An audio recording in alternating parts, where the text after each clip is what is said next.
On this particular television network, we do love covering the French and their love affair with fine food. But truth be told, eating habits here vary wildly, be it by necessity, choice, or habit. Don't say it too loudly, but France, for instance, boasts Europe's highest number of McDonald's per person. So here we go with the feud between neighboring Paris suburbs over chicken drumsticks. When the Master Poulet chain opened up a branch in Saint-Ouen, the socialist mayor saw red. Karim Bouamranne was on a kick to spruce up the town center, and the smells of grease till 2 in the morning did not figure in his plan. Enter the hard-left mayor of neighboring Saint-Denis, Bally Bagayoko, savored the moment as he praised products and price. We went to Saint-Ouen to ask why this food fight has put the foxes in among the hens in the run-up to next year's presidential elections. We'll ask our panel about affordability, convenience, and the right to healthy eating. Ask about the concept of food ghettos, a nation of growing inequality where quality produce is more expensive in working-class neighborhoods than in rich areas. And while the left tears itself apart over the issue, whether it's possible to reconcile farmers who are drifting more and more to the far right with city dwellers, how to find the common ground to better feed the French. Today in the France 24 debate, France's Master Poulet food fight. With us, French Member of Parliament, Danielle Obono from the France Unbowed Party. Thanks for being with us. Thanks for having me.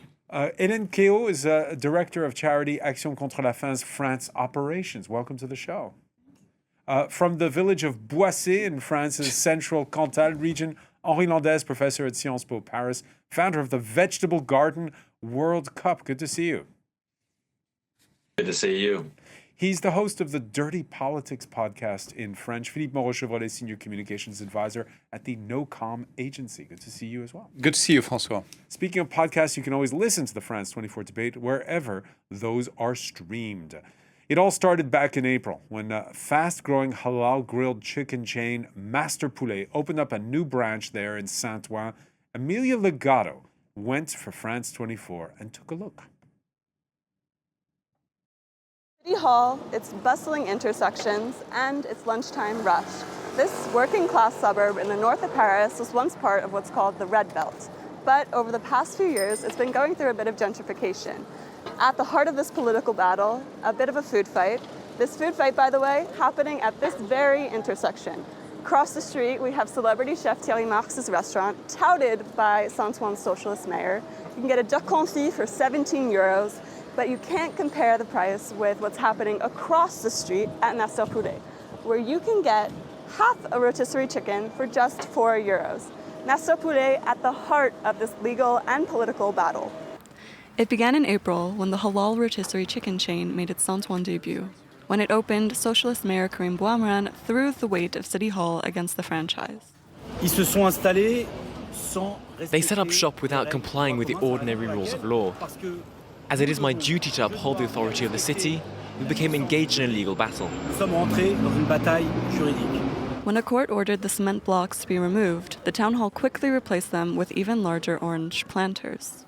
It wasn't long before this food fight took on a political flavor, with the hard-left France Unbowed accusing Bouamranne of depriving locals of affordable choices. It's a message that resonates with many Saint-Ouen residents. Il fait mal. What he's doing isn't right, because it's still a business, and even though there's a Burger King and the restaurant across the street, they have their place, you know? Ils ont leur place, quoi. And this fight is spilling over. The mayor of neighboring Saint-Denis has crossed city lines to show his support for Master Poulet. Thanks for the hospitality, very kind of you. But there are no, we don't need any of that. Master Poulet, one hit, knocked out. This culture war could run all the way to next year's presidential elections. All right, and of course, it went viral. There are those in favor and those against Master Poulet. Danielle Obono, just tell us, when you heard about this tussle, what was your first reaction?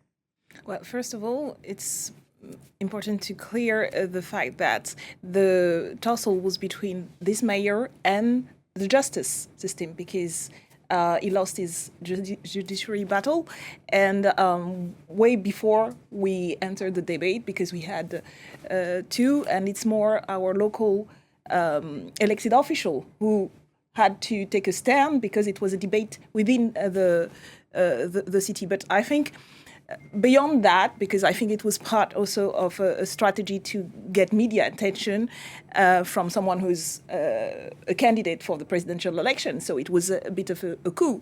But beyond that... The mayor has announced he's a candidate since. Yes, and it was a way to get national media attention to build this controversy. But beyond that, I think it says a lot about the gentrification process happening in towns like Saint-Ouen, and that's what at the core of the anger from a lot of people living there, because they've been saying that we can't afford any other restaurant that are opening and that the mayor let open because it's too expensive for people. So why targeting one national chain, fast food chain, when the big ones, the McDonald's, Burger Kings, are allowed to open their restaurants?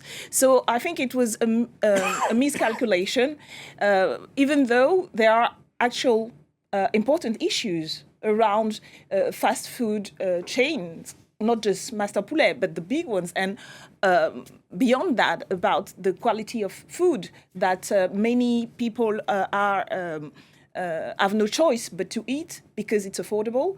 And mostly, to me, it's a class issue, because working class and poor people are more likely to eat ultra-processed food and to eat unhealthy food because they can't afford good food. So that's the debate that I think is interesting and important to have, rather than this battle between them. There have been complaints about other Master Poulets, because remember, this is an open air space. This isn't an enclosed restaurant like you have with those other fast food chains. So you've had neighbors complain.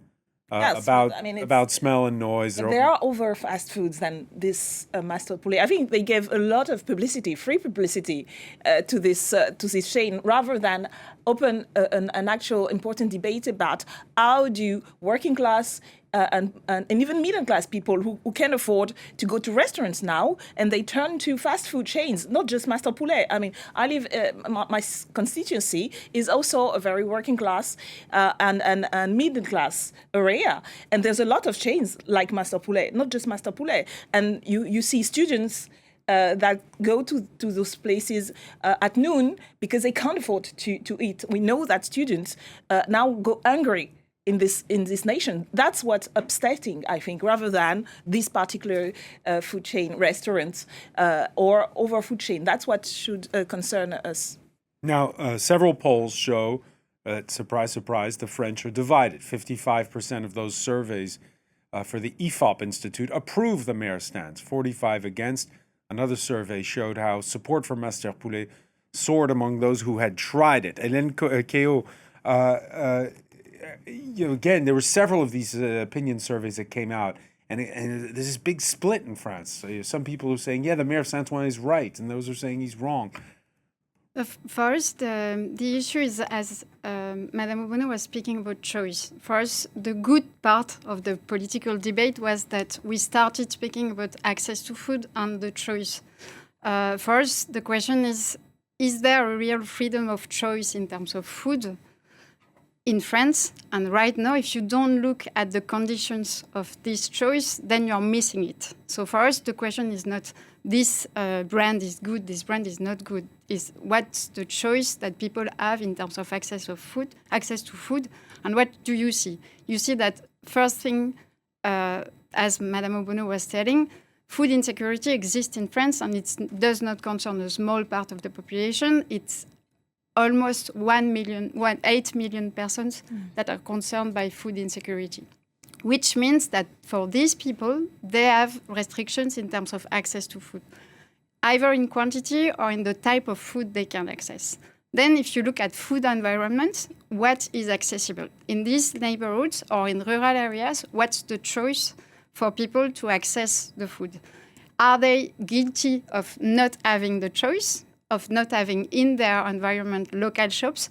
If you look at the statistics in cities in small and mid cities, 60% of them do not have local shops, including shops. All right, but that's not the case for Saint-Ouen. Saint-Ouen. That's not the case for Saint-Ouen. Saint-Ouen is this suburb yeah. that touches Paris. Yeah. There were loads of shops that we saw there. Yeah, but again, what is the choice, basically? And what's the responsibility of the people if their choice is a fast food around them? It's not their responsibility. It's behind these issues in terms of food access, you have public choices, you have politic choices. So for us, that's good if food can become a political issue. That's a very good thing. But then let's take it the right way.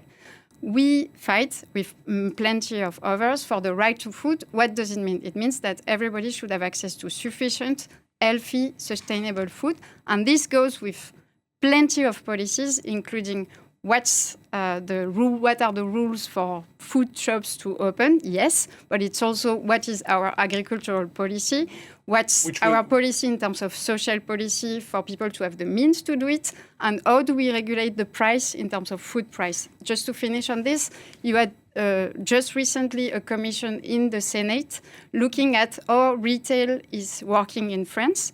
What you see is that there is big margins that are made on some products. Yeah, we're going to get into that in a minute. Yeah. The issue of whether it's about the wholesalers, whether it's about the supermarket chains, whether it's about the farmers. But first, Master Poulet, Philippe Moreau-Chevrolet. Yes. Why has it hit such a raw nerve? What are your thoughts on this? Because we are in a very polarized political world today in France. We have a populist on both sides, on the left, on the right. And these populists, they weaponize basically anything in our daily lives. And food has been weaponized, first of all, by the far right at the very beginning, and they've been weaponizing it for a long period of time now. Basically, what they're saying is that if you eat some meat, you're a good person, you're a regular Joe, and you deserve to be granted some attention because you're a true man or you're a true woman, you're someone who eats meat, right? Barbecue is their thing. And they would go against what they called soy men. And these persons are despicable because they don't eat meat, and basically they are not real, they are not close to nature, to what the true nature of our being is supposed to be according to the far right. So they despise them, and this fight is something that has been, active for it's a 5 years, 10 years. Yes, Yeah. culture war. And on the left side, around Master Poulet, it's a little bit the same thing. The moderate left, the mayor of Saint-Ouen, has been, trying to control a phenomenon which is Master Poulet. It's immensely popular. They have like 50 shops. It's cheap, but it's also, in the taste of the time. People love to eat that food. Crispy chicken, they have been loving it for like a year or two. And so it's immensely popular. And he tried to control, what was happening around the shop, try to control the crowds because people are eating, coming in crowds, in droves to this place, and they are eating the chicken, which is, by the way, very good. That's not the point. But it creates kind of a commotion in the neighborhood. So he tried to do something. And then the far left came and said, oh, that's a good opportunity to try and fight a little bit. So they tried and they went against this mayor and in favor of Master Poulet, which is unprecedented because usually the far left is going against fast food chains. José Bové, that you supported in the early 2000s, was very much against the fast food chains, and that's something that we see evolving. Why? Because culture wars. We are in a very polarized thing, and everything is up for grab, and they try to score points, basically. If I may, because this is very misleading, because we didn't enter this That's conversation. not misleading. That's my opinion. Yes, but my opinion is that you're misleading the Your point. opinion is different from mine. Okay, so We if can I can agree on that. just explain, because the whole debate became a national debate way before we gave our opinion. We gave our opinion after every other party members and party leaders gave theirs. So to reduce it, this debate, which I think there are a very interesting thing that we could talk about, even if I disagree with the strategy of this mayor, is not about what you call the moderate left versus the far left or the populist left. It was, I mean, if you have to be very clear about what happened. This mayor is not against the poor, as you say. Yes, but it's not against you're supporting this mayor from I'm what not you said. supporting this But I mayor. just I'm wanted trying to to make the explain what record he did. clear. He's not stupid or he's not okay, biased. that's his point. I disagree with it. But Yeah, I what know. you said about us coming it and making it an issue between the far and moderate left is not. That's is usually not, what you do. No, but it's not about what we do. The debate started way before we gave our opinion. We've been asked our opinion on this issue. We had a lot of other things to say and to debate rather than Master Poulet, and people were kind of pissed to have to answer this question. I've been asked this question when I was fighting at the National Assembly about the fight against the Duplon law. We would rather talk about, when you talk about... There's a law to loosen regulation on agriculture. Yes, that's the issue we were debating. Very bad law, by the way. We didn't, I agree on that. we didn't enjoyed having to talk about Master Poulet. Are you against or Let me bring in Henri Landès, so because it's not about us. Henri Landès really, was at a please. disadvantage. You may disagree with us, but don't put the blame on us for this debate to become Let's bring in Henri Landès, who's at a disadvantage. They're being by video link today, Henri. Again, you can hear it here in the studio. You're off in the countryside. This is struck a nerve among city slickers.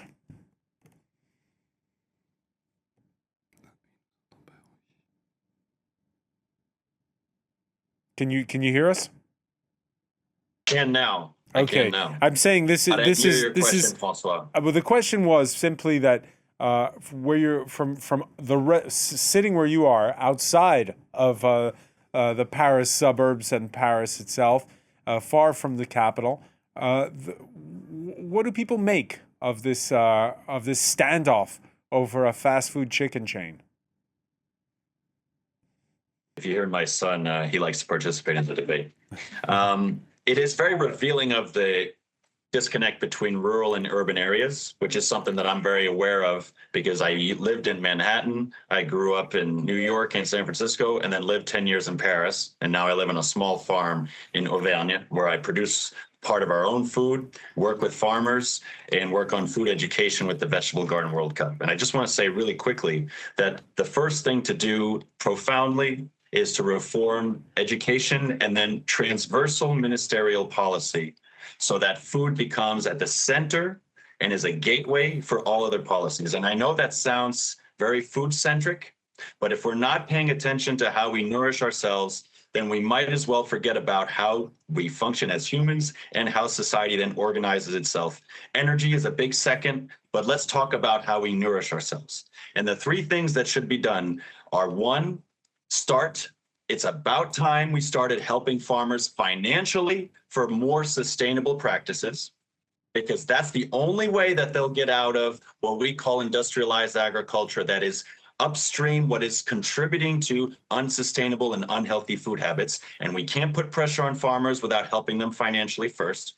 The second thing is to reform education on food so that we teach kids and teach adults all through their lives about what it is to farm and produce food. And that should be paramount and not just theoretical. It should be getting people in farms, getting people in vegetable gardens throughout their whole young life. But so hang on, Henri. Are people going to Master Poulet, as we heard? Out of necessity. As we heard Danielle, out of necessity, or are they going because they haven't gotten the proper yes. education? Well, it goes hand in hand. Unfortunately, what food deserts are both low income and secondly, low access that is insufficient to healthy and even more so sustainable food. And that's not their fault. That's how we organize our society. It is completely a right to create a small business and turn it into a big business if it is responding to a demand and a need. The problem is that need exists for two reasons. One is it is very difficult to afford healthy and sustainable food. And the second is that we're not educated correctly because mainly we're leaving the amount of information with regards to food up to a whole array of different stakeholders that really need to sell their food. All right, let me just put you on this one sec. Let me just put you on this one sec, because there was a documentary done in 2015. It was called Where to Invade Next by satirist Michael Moore. He went to a public primary school cafeteria in Normandy to marvel at how educators decide on meals with nutritionists. There were no vending machines, said Michael Moore in the building, and healthy menus that the budding gourmets find normal, but would seem, as he put it, 4-star cuisine back in the United States where he's from. These are images from that. Isn't this stuff that's done already? This education part, Henri Landès. You know, there's that week of the week of taste, la semaine du goût for kids in school. Don't the French already know all this stuff? I'm fearing that they know it less and less, but I'm not going to put everyone in the same unfair basket of information about food. What is for certain is that as an American, I know that France is very well reputed internationally, historically, for its food and culinary culture. However, there is, and I'm in a good position to say this, overall an Americanization of the food system. And that's not all bad, but there's certain aspects of that are a menace to the French food system. Now, that doesn't mean that it's all bad to take and it's all good to take from France. What is important is that we should create the conditions economically for city dwellers and people who live in rural areas, for that matter, to be able to consume food that they know is healthy and that they want to consume. And that is unfortunately not economically happening and territorially happening. And so Master Poulet is really one tiny example of what's been going on for more than 70 years since fast food started in the United States. I mean, there are some interesting aspects about fast food and their commitment to more and more sustainability. But the truth is that if you understand how food is produced, you probably would make different choices if you could economically. And that's very important. We need to make sure that food information and then food systems have sustainability and health as a compass. Hélène Guéot, do you agree that the French know less and less what good food is and how to make it? No, I think that's speaking about education is the easier way to look at the issue, and that's not the way we should look at it, because if you speak about education, then you mean that people are choosing, then you mean it's individual choices. It's not a question of individual choices, it's a question of the capacity to choose effectively, and then you go behind and beyond the only question of education. Again, the issue is what are the capacities to access? The capacity to access is what are the means, the financial means people have. We just got the poverty level results from last week from INSEE. Almost 10 million people are below the poverty line in France. Then the price. So, again, coming back on the price of food, as I was starting telling it, we know that there is an issue of which food is available at low price. There are facts, clear facts, and there is a recent inquiry commission in the Senate that showed that the retailers are doing much more margin on very healthy products like organic products and low margin or no margin on other products. That's the way the system works. What are the rules that we put and on which base do we see the economic system and the food system? As the person online said, what is guiding our agricultural policy right now? Do we look at accessibility and sustainability, or do we look at business and having the more money to make for some small actors?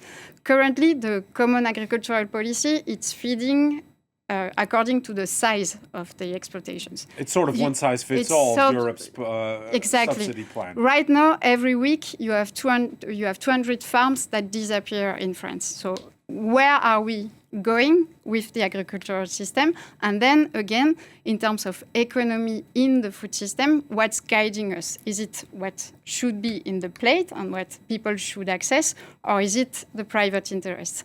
And what we think with plenty of others is that we need to have a new compass in our food system, a new compass that should be the right to food. The right to food means that we mobilize transversally public policies to help people to access effectively, having the means to access them, having the price set on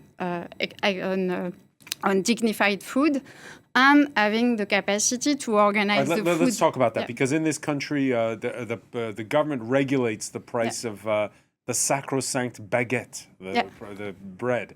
Elenco, your charity is one of the sponsors of an online petition for 100 staple items to be sold at cost without a profit markup. Isn't that a bit utopic to think that? No, it's not utopic, and we think that it's a long list, 100 items that where it's the a food long industry would and make very no money. Yeah, it's a long and very simple list based on the recommendation of the program, the National Program for Health and Nutrition. So it's basic. It's just having the capacity to have a food basket of healthy food accessible for everybody, because we will stop this margin system.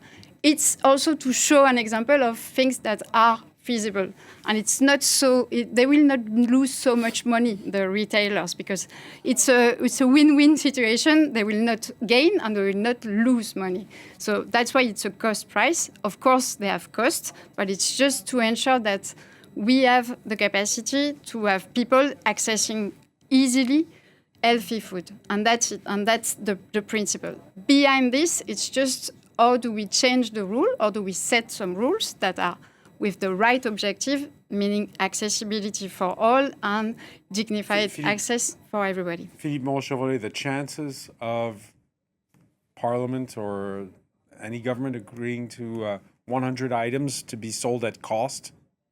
Well, it's feasible if there is a majority now, which is very diverse. So we could reach an agreement, maybe not on 100 products, but maybe on a short list of controlled products. It's feasible because the situation is really dire for a large part of the population, and that leads them to make extreme choices that are not really choices politically either, by the way.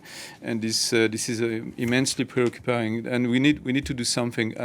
I disagree on the educational part, because we need to go on teaching everyone that there is a choice, and that food is not all industrial and not all processed. And there is one preoccupying thing about Master Poulet, for instance. I'm not against Master Poulet, but the fact is the chicken that is sold in Master Poulet is coming from the more impoverished regions in Europe. It's very Poland low quality. and Spain. Yeah, and it destabilized the whole system in France too. So there is a huge European regulation issues, and we should work also on this in order to protect the producers in France more. And the second tool that we can use is the negotiation between the producers and the distributors. And in that respect, we didn't go far enough. I mean, the Parliament has voted a law, Egalim, that is supposedly regulating it, but it's not working. So we need to work on an efficient law that would force the producers to,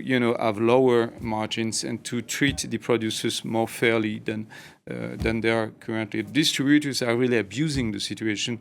They have been abusing the situation for years. Even the moderates acknowledge that. There is a consensus on that, but we can't pass a law in the Parliament that is strong enough to regulate that. When you talk about distributors, you talk about the big supermarket chains, for instance. What do you do? How do you do it? How do you get them to agree to this? Well, we almost succeed in passing a law that we proposed this bill by Emmanuel Bompard, and it was very close. I think it's a couple of votes that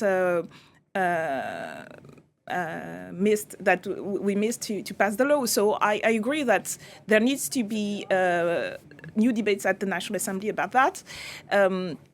And I wanted to. Do you think you could get cross-partisan support for something like that? Well, I think the pressure, the public opinion pressure, make it possible for us to succeed next time. But I mean, what we experience with this debate when we push this bill is that there are still vested interests to protect the middlemen that benefit from the very low prices that the farmers, the agriculture, earn, because on one side of the food system, there's the agriculture, and they're living in very dire situation.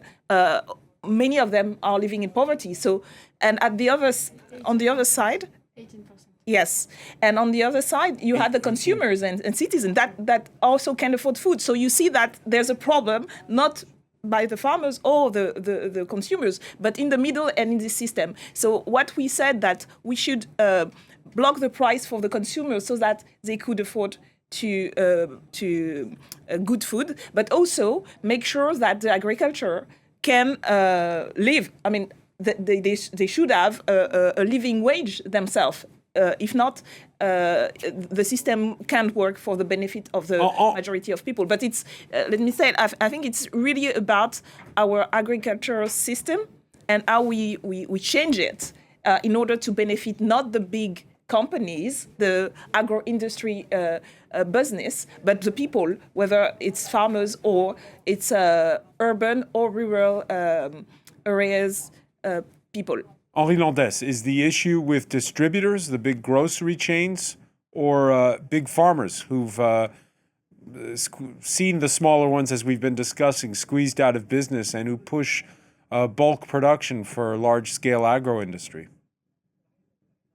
As long as it's economically more interesting and convenient and profitable to produce less healthy and less sustainable food, then they're going to continue to do it. And my argument before was not at all disconnected from the economics that need to go differently for food to get to your plate and become more healthy and more sustainable and more accessible.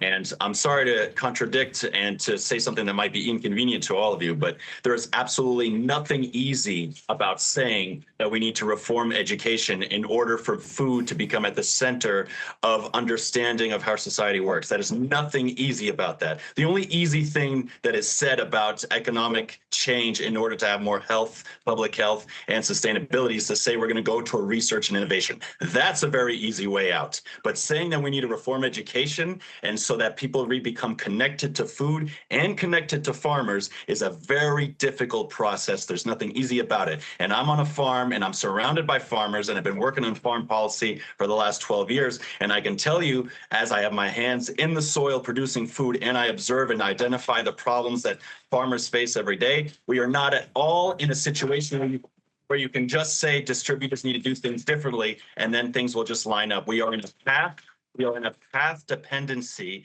where we have a whole system of research, of investment, of organization of territory, of fiscal conditions for smaller or bigger businesses that don't favor a way for small organizations and big organizations to have the most accessible, healthy, and sustainable food for those that are low income. And that's what I was saying, is that it is completely out of necessity that people go to large retail stores and buy food that is constantly cheaper and cheaper, and they just do wars between them. So it is completely out of necessity that they go to fast food restaurant. It is not at all a criticism. It is on the contrary, unfair to those people that don't have the financial means to consume. When you look at numbers, there is a complete correlation between how much income you have, how much education you get, and how many vegetables you consume per day. For example, 9 out of 10 French people in France, and I put myself in that when I lived in cities and I didn't have the same kind of lifestyle and I didn't have the same kind of awareness,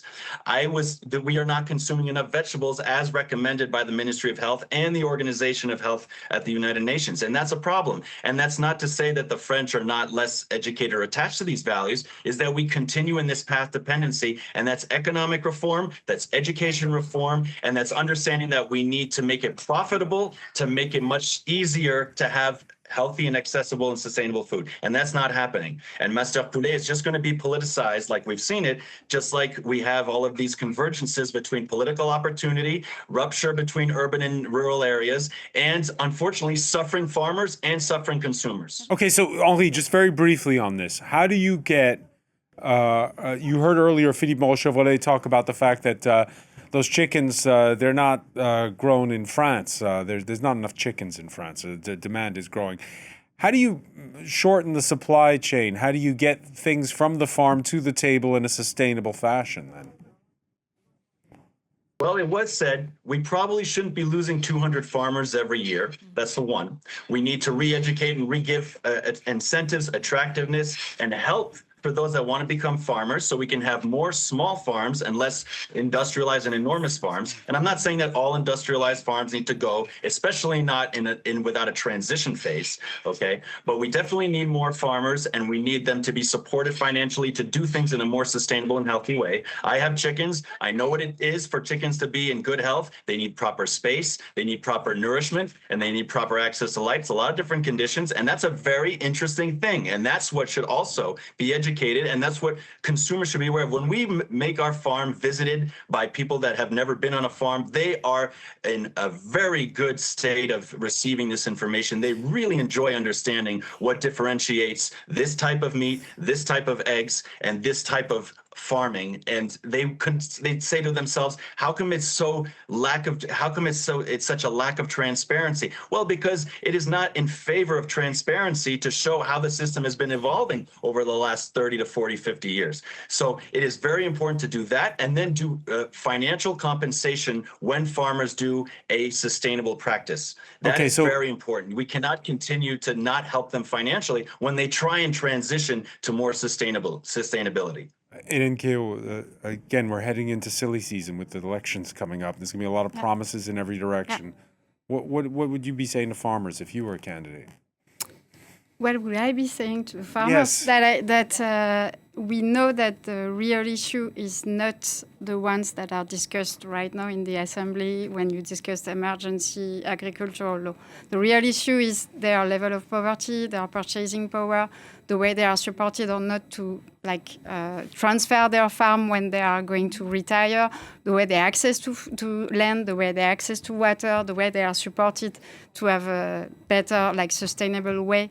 Because the first one that are endangered by the current system are the are the producers. Basically, when you have pesticide in one field, the ones that are at risk at first is the producer and their family. So that's what I would tell them, in fact. And just to come back on the education, what I meant is just speaking only about education gives the impression that people are individually responsible. But I fully agree that food should be discussed, and food system and what's behind should be discussed in schools, and not only in schools, basically. You have plenty of very interesting initiatives right now in France, because food democracy is also something that can be done at a territorial level when you have the people, peasants, citizens sitting together to discuss the system they want to create. You have community-led food funds that are popping up everywhere in France. You have plenty of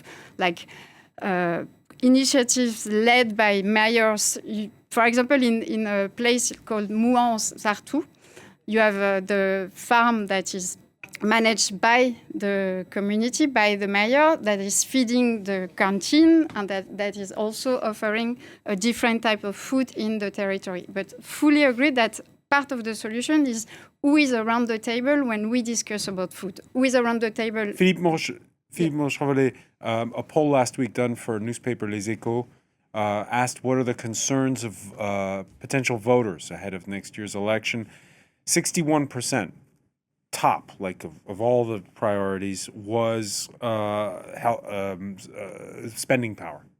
Was affordability. Sure. Well ahead of things, and I'll give you the list of what came afterwards: healthcare, safety, immigration, pensions. The environment was much further down the list. The list of the three first items is always the same. We always have purchasing power, we always have health issues, sometimes safety, and the other issues are far beyond. Immigration, for instance, is not topping in the preoccupations of the French people. Never. Absolutely never. I mean, so would you put the Master Poulet story under the heading of healthcare, or under the heading of sustainability, or under the heading of affordability? The problem is the answer is all of them. It's a major problem. There is also a cultural issue. We are losing the traditional way we eat. The food at the lunch pause, for instance, is less and less an habit in France. It's a huge cultural issue, and it's also a problem for our restaurants. We are losing farmers, but we are also losing restaurants every day because of that. Mainly, there is also the change in, the way we go to work. Most of the companies nowadays, they allow their workers to work from afar 1 day in the week to do some what we call télétravail. You work from home. And it's a change also for the restaurants because they lose clients 1 day in a week. So they are disappearing also because of that. What I'm saying is that it's a very complex issue, food in France. It's a central issue. It's literally nurturing, and people are playing with it, twisting it, and we will see a lot of that during the next elections. But the main preoccupation for the French population is we don't have enough money to buy food, to buy gas, to pay for apartments, and that's the main topics, and it will remain basically the same. And when the populists start to activate their networks, start to campaign for the next presidential election, we will talk about everything else. Immigration, we'll talk about Gaza, we'll talk about anything else, but not these topics. Why? Because they are very complex to solve, and we don't really know what to do. All right, back in 2024, France's president sparked controversy.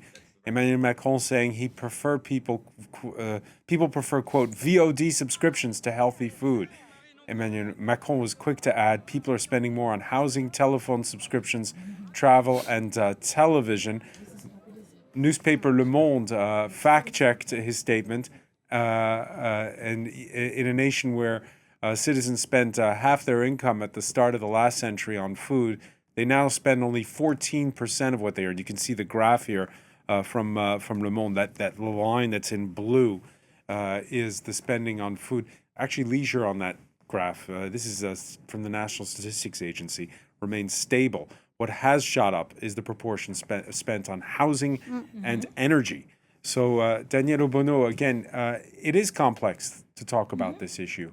It is complex because there are many areas that needs to be talked about, but I don't think it's that hard to understand that we need to organize a society where the interest of the majority of the people is to eat healthy food and for the people producing those foods to earn a living wage. And what's been happening over the 10 years is not the populists you're talking about that were in power, but it was Emmanuel Macron, who is not supposed to be a populist, but who said those things and implemented a policy that put us in this situation, because there are political responsibility. That's what we need to talk about. What has been happening and why are we in such a situation? Why do we need to raise the minimum wage if we want the people to afford healthy food? How do we have to change fundamentally the way our agriculture is being organized? We have a new law that is about to come at the National Assembly that will reintroduce the pesticide and